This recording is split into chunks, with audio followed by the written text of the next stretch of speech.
Chinese cybercrime operation that used AI to scam hundreds of thousands of victims sued. The leverage shift starts now. Here is the signal that separates noise from actionable change. We will map trigger, incentive shift, and downstream impact before the close. Not by a random email. By an AI-powered operation run from China. And today, Google just filed suit. Here's what happened. This cybercrime group built a sophisticated fraud machine. They used AI to generate convincing deepfakes, automate phishing campaigns, and scale their attacks across platforms Google owns: YouTube, Gmail, and Google Play. The operation targeted everyday users in the US, India, and across Southeast Asia. The victims lost money to fake investment schemes, romance scams, and credential theft. Some lost their life savings.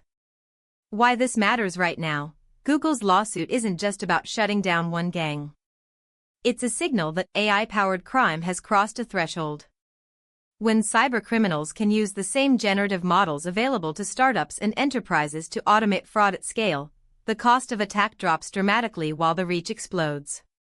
One person can now scam millions. Let's break down what made this operation dangerous. First, the scale. Traditional scammers operate manually. They craft emails one by one, test different messages, adjust based on response rates. Labor-intensive. Slow. This group used AI to generate thousands of personalized phishing emails in minutes. Deepfakes let them impersonate real people: CEOs, investment advisors, family members. Victims saw a face they trusted and opened their wallets. Second, the platforms. YouTube gave them distribution. A fake investment channel, monetized, with thousands of subscribers. Gmail inboxes filled with AI-generated phishing that evaded traditional filters. Google Play hosted fraudulent apps that harvested credentials. The operation exploited the very infrastructure designed to democratize opportunity. That's the bitter irony. Third, the geography. Why did Google act now? Because the victims weren't just in Silicon Valley. India saw significant fraud losses. Southeast Asia too. When crime crosses borders and hits scale, it triggers regulatory pressure. It also triggers lawsuit risk for the platforms themselves. Google's proactive litigation shields them from liability claims while positioning them as a defender against AI-enabled crime. Here's the contrarian angle nobody's discussing yet. This lawsuit might actually accelerate AI adoption in cybersecurity, not slow it down. Google will need better AI systems to detect AI-generated fraud. Your bank will too. The security industry just got a massive mandate to build smarter defenses. That's a market opportunity, not a market risk. But there's a second-order effect. Right now, generative AI tools have weak identity verification. OpenAI, Google, and Anthropic all block some use cases, but enforcement is spotty. Once courts start issuing damages in cases like this, tech companies will face real pressure to verify users at sign-up. That changes the user experience for everyone. It slows onboarding. It creates friction. Startups and enterprises will feel it immediately. For India specifically, this is instructive. Fraud losses from AI-powered scams are rising. The RBI and certain have flagged deepfake scams targeting bank customers. This Google lawsuit sets a precedent: platforms can be held liable if they don't invest in detection.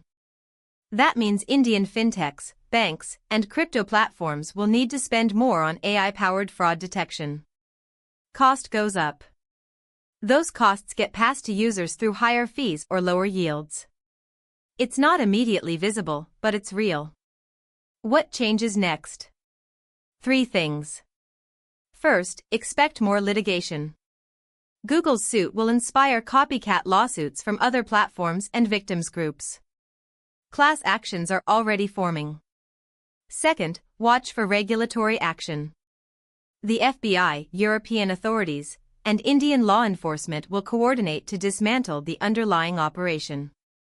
That's weeks to months away.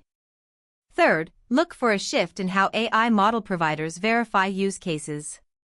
If you're building with GPT or Gemini for legitimate purposes, you'll start seeing stricter onboarding, more identity checks, and audit trails. That friction is coming. The real story here is this: AI crime just became sophisticated enough to trigger systemic response. Not just from one company, but from regulators, courts, and the entire security industry. That response will reshape how we build, deploy, and use AI.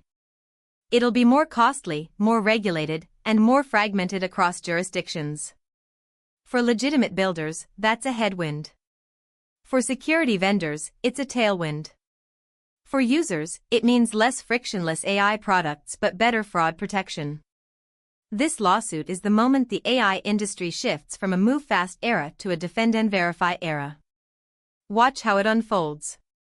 Watch the execution timeline, second-order market effects, and policy response to gauge what happens next. Watch the execution timeline, second-order market effects, and policy response to gauge what happens next. Watch the execution timeline, second-order market effects, and policy response to gauge what happens next. Watch the execution timeline, second-order market effects, and policy response to gauge what happens next. Watch the execution timeline, second-order market effects, and policy response to gauge what happens next. Watch the execution timeline, second-order market effects, and policy response to gauge what happens next. Watch the execution timeline, second-order market effects, and policy response to gauge what happens next. Watch the execution timeline, second-order market effects, and policy response to gauge what happens next. Watch the execution timeline, second-order market effects, and policy response to gauge what happens next. Watch the execution timeline, second-order market effects, and policy response to gauge what happens next. Watch the execution timeline, second-order market effects, and policy response to gauge what happens next. Watch the execution timeline, second-order market effects, and policy response to gauge what happens next. Watch the execution timeline, second-order market effects, and policy response to gauge what happens next. Watch the execution timeline, second-order market effects, and policy response to gauge what happens next. Watch the execution timeline, second-order market effects, and policy response to gauge what happens next. Watch the execution timeline, second-order market effects, and policy response to gauge what happens next. Watch the execution timeline, second-order market effects, and policy response to gauge what happens next. Watch the execution timeline, second-order market effects, and policy response to gauge what happens next.